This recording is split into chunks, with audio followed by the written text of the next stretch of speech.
Ruchi Mishra, and it's about the presence of backflows in the simulated MHD disks. So, Thanks, please. Siri. I Mhm. will share my screen.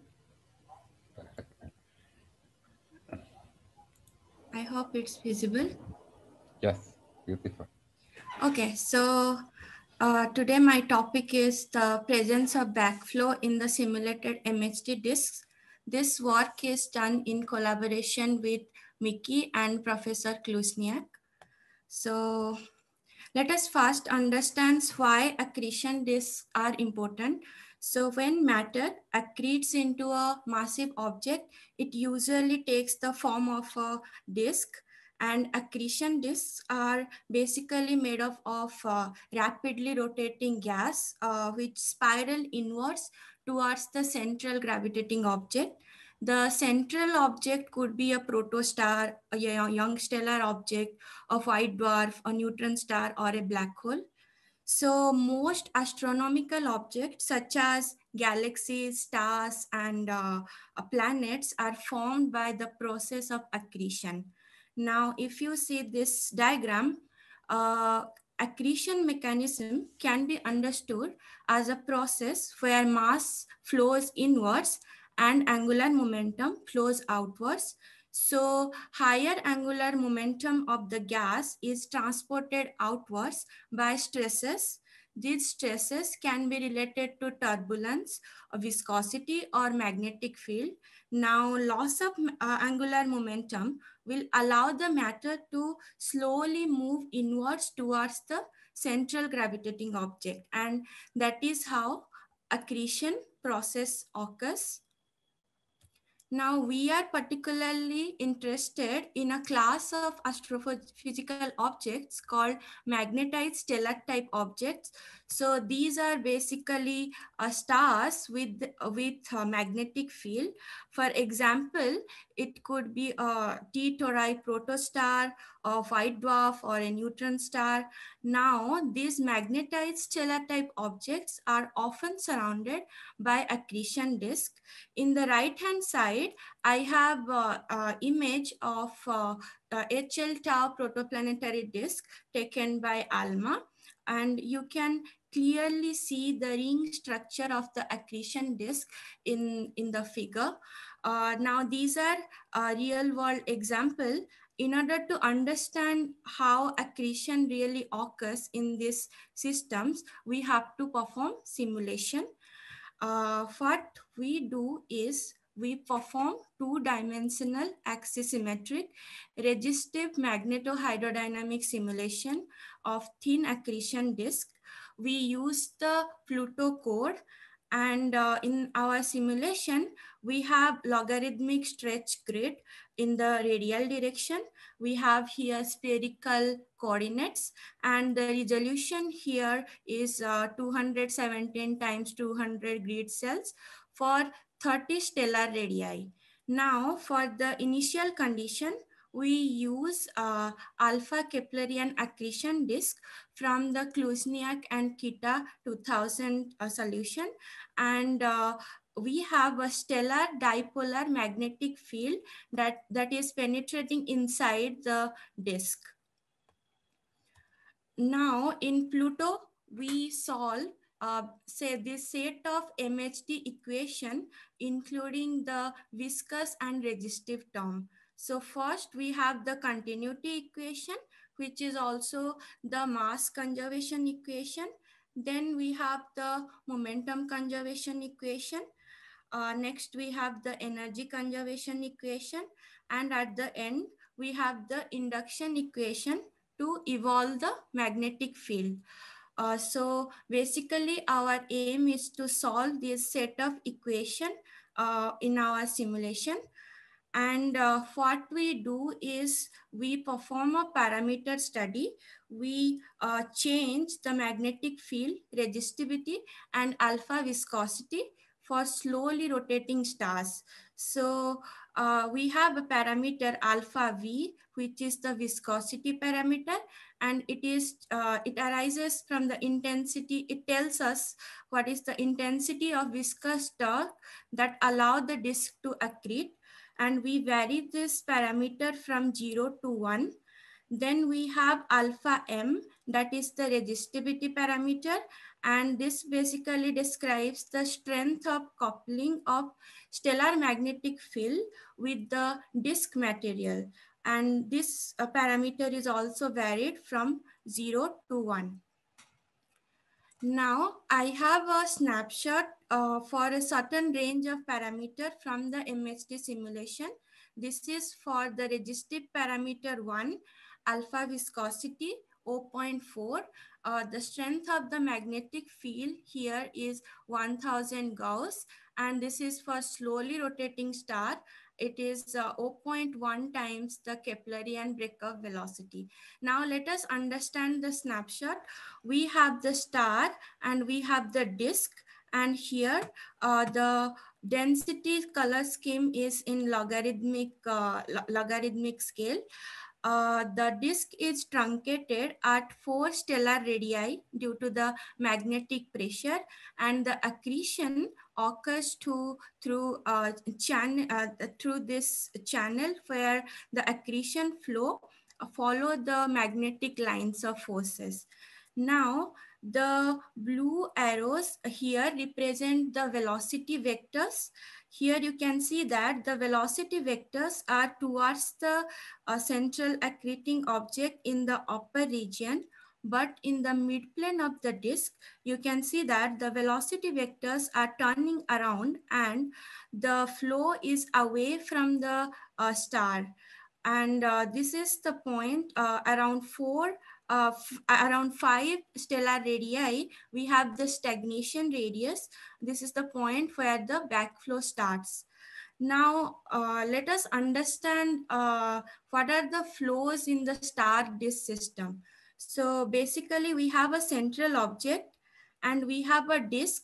We have accretion flow, which is towards the central object.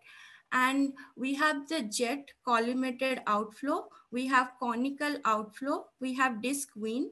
And these are the magnetic field lines. Now, as I showed in the previous snapshot, we also have backflow, which is away from the central object. Now, backflow is basically the flow of matter along the midplane of the accretion disk, but away from the accreting object. The concept of backflow is not something new, but it was discovered by Urpin in 1984. So Urpin was able to obtain the structure of the disk in RZ plane. And in his analytical work, by considering the vertical gradient of stress tensor, he obtained outflow along the midplane of the disk for all the alpha disks. So this was a local calculation, and there is a global calculation made by Kluzniak and Kita, where they obtained backflow along the disk midplane for all the alpha viscosity less than a critical value. There are also other papers where backflow has been mentioned. Here in Murphy, Faria and Chani 2010 paper, they mention backflow which arises from the functional form of the stress energy tensor. And here another paper by Pantolomas 2020, where backflow in the midplane of the disk arises due to the theta phi component of viscous stress tensor. Now, these are some of the analytical work, but there are also some numerical simulation that has been done and where backflow has been found. One of the example is Clay and Lin 1992 paper, where they have backflow in the midplane. Along with that, they have a circulation pattern. This pattern arises because they have a inflow boundary condition. Now, there are other papers by Rodziska and Abramovich in 19 94 and 1995. Here in the figure, you can see that in the upper part of the disk, the flow is directed towards the central object, and here the arrows are not so much clear, but they are directed away from the star. And here we have the black hole, and here the flows are towards the black hole, and in the mid plane, it is away from the backflow. Now, there is another study by Regev and Gittelman in 2022, where they had similar solution as Klusniak and Kita, but in addition to that, they also included the thermal effect. And in their simulation, they have obtained a backflow. You can see the vectors turning around at this point, but in the upper region, the flow is towards the star. And these are basically cases without magnetic field, but these are not the only cases. Also, there has been backflow in the MRI simulation, where in Mishra et al. To 2020, they have obtained backflow in the midplane of the disk, where the flow is directed away from the star. Now, if you remember this figure from Deepika's talk, this is a figure from GRMSD simulation of radiatively inefficient accretion flow, White et al. 2020, where they have obtained equatorial backflow in the disk. So these are some of the examples, but now let us go back to the HD cases. So full three-dimensional analytical solution for a polytropic viscous thin accretion disk was given by Klusniak and Kita. So basically they expanded a small parameter epsilon, which is the ratio of disk thickness and its distance in the radial direction. And of what they showed is that there is a presence of backflow in the midplane of the disk for alpha viscosity less than a critical value, that is 0.685. Now the disk is found to accrete only at higher latitudes towards its surface, and in the other region, disk, there is backflow in the disk. Another important thing is the distance in the disk where the backflow starts, that is the stagnation radius, is found to be a function of viscosity parameter. And we confirmed all this in our hydro simulation, which came in the PTA proceeding 2020. So this is a snapshot from our simulation. This is a hydro simulation. So our disk touches the star, and we can see that there is backflow in the disk in this region, and the 6R star is the stagnation radius. Now in the right hand side, we have the plot of stagnation radius versus the alpha viscosity. The blue line is from the theoretical prediction from the KK prediction, and the dots with the error bars is from the simulation, and we see that our simulation matches more or less with the KK prediction. Another important thing I want to mention here, that we do have a different boundary condition. We don't use the same boundary condition as Klusniak Kita disk because they don't have a star in the paper. Now, these are the HD cases. Now, I will describe some result of the MHD cases so that we can compare what are the differences. But before that, I want to talk about this number, this Prandtl number. This is basically ratio of kinematic viscosity and magnetic diffusivity. And this, if you do the calculation, it is 2/3 the alpha viscosity parameters divided by the resistive parameter. We will be using the magnetic Prandtl number in the next slide. So coming back to the MHD result, I have listed some set of parameters here. We have alpha viscosity here, and we have alpha magnetic, that is the resistive parameter here. And for each alpha viscosity and resistivity parameter, we have the Prandtl number calculated here. And this set of simulation is for a high magnetic field, that is 1000 Gauss, and it's for slowly rotating star, that is 0.1 times the Keplerian breakup velocity. The first thing we check is for these parameters, in which scenarios we do have backflow and in which scenario we don't have backflow. Now, as it turns out, for lower value of resistive parameter, we do not have backflow in the disk.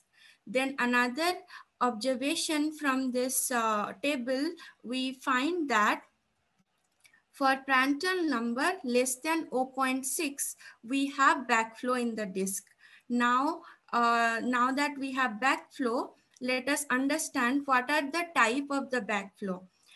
So it could be a steady type backflow where the backflow remains at the same place when we do the time evolution. So if you can see the first figure here, we have the backflow at this point, and when we do the time evolution, it more or less stays at the same place when we evolve in time. Now, as we approach around 0.46 Prandtl number, then we have intermittent type backflow. So here, the backflow arises in the disk for certain amount of time, then disappears from the disk and again reappears. So this we termed as the intermittent type of backflow. And this happens close to 0.6 Prandtl number.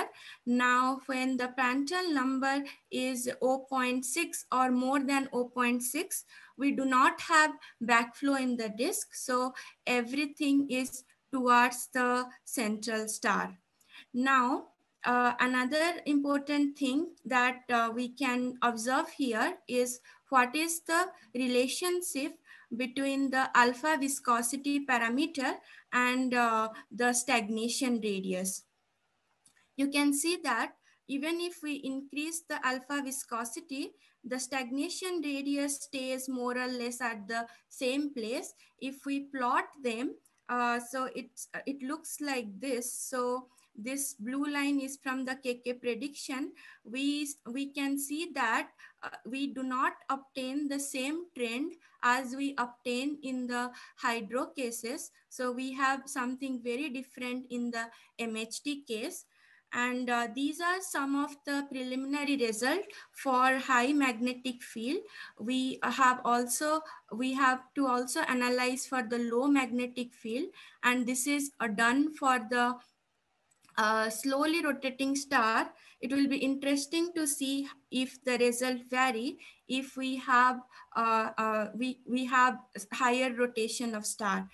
Now, to sum up, we do find backflow in the simulated MHD disk for a part of parameter space, and in presence of strong magnetic field and high values of resistivity, we have backflow. And the backflow, we have up to higher values of viscous parameter, even much higher than the critical alpha viscosity in hydro cases. We do not have backflow when Prandtl number is less than 0.6. And as we approach the critical Prandtl number, we have intermittent backflow in the disk.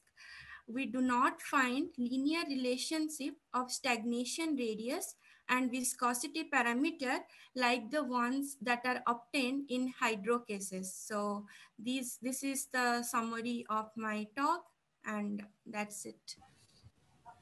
Thank you very much. It was a very nice talk, very careful analysis. Do we have some questions?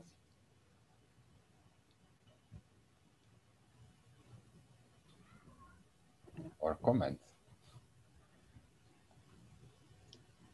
Can I ask? Yes, sure.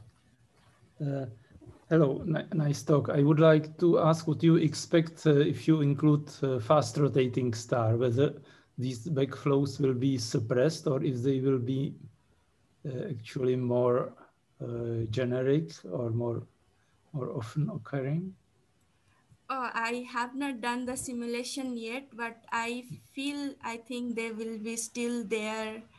So I have to, when I do the simulation, I will know about it. Mm-hmm. Yes. Thank you. Okay. Thank you. Some other questions? If not, I would thank you very much again. Ronaldo Vieira has a question. He wrote it in a chat. Okay. Sorry, I'm. Hi, Ilkka. Yeah, hello. I have a question, but it's perhaps a naive question. Yeah. What happens with the accretion rate of onto the star when we have the black flow? I mean the black flow, matter goes outside, right? Yeah. So what happens if we turn off the magnetic field? Does the accretion rate onto the star increase, or it keeps the same? It more or less, even if we include the backflow, there is still accretion in the star, and yeah, it stays the same. And I can check the accretion rate for each of the scenarios, and yeah, so star still accretes even with the backflow. Okay, There thanks. is not so much change in the accretion rate. Okay, thank you. Okay, so no more questions. So thank you very much again.